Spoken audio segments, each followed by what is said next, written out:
Budameru diversion project 1956 April 11వ తారీఖున అప్పుడు PCC అధ్యక్షుడిగా ఉన్న పార్లమెంట్ సభ్యులు అల్లూరి సత్యనారాయణరాజు గారు దీనికి శంకుస్థాపన చేశారు.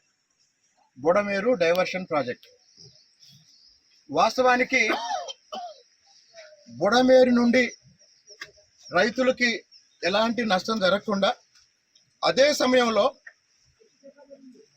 మెట్ట కృష్ణా ప్రాంతంలో అంటే పశ్చిమ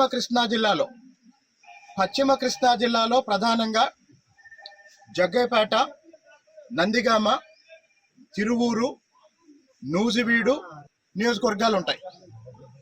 మైలవరం ఈ 5 నియోజకవర్గాలు ఉంటాయి. వీటిని మెట్ట కృష్ణ అంటారు. అదే దిగువనున్న కృష్ణా జిల్లా డెల్టా.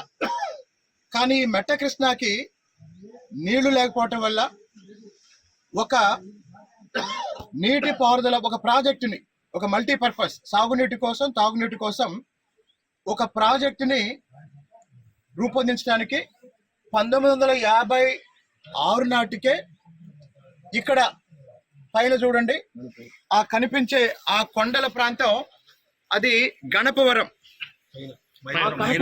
ఆ కొండల ప్రాంతం గణపవరం, మైలవరం నియోజకవర్గం. ఆ గణపవరం కొండల దగ్గర నుంచి ఇటు మైలవరం దగ్గర అనంతవరం అనే కొండలు ఉన్నాయి.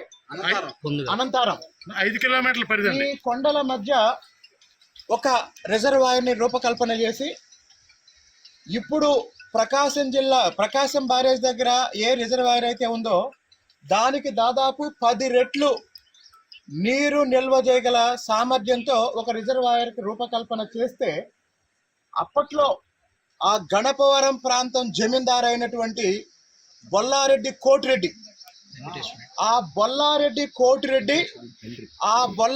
కోటిరెడ్డి కొడుకు బొల్లారెడ్డి వెంకటేశ్వర రెడ్డి వాళ్ళకి నీలం సంజీవ్ రెడ్డి గారి దగ్గర ఉన్న పలుకుబడిని ఉపయోగించి ఆ రోజు ఆ రిజర్వాయర్ రూపకల్పన నిర్మాణం జరగకుండా అడ్డుకున్నారు. మరి ఆ బొల్లారెడ్డి కోటిరెడ్డి మైలవరం జమీందారు, ఆ గన్నపవరం జమీందారు, ఆయన కొడుకు బొల్లారెడ్డి వెంకటేశ్వర రెడ్డి.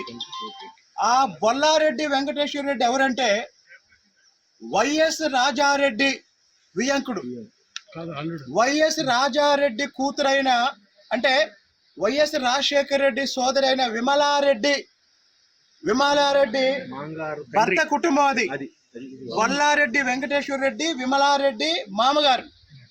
కాబట్టి ఈ బుడమేరు ఈ రోజు ఎంతమందికి ఎంత విషాదాన్ని మెలగల్చడంలో వైఎస్ కుటుంబం పాత్ర చాలా చాలా చాలా చాలా ప్రధానమైంది.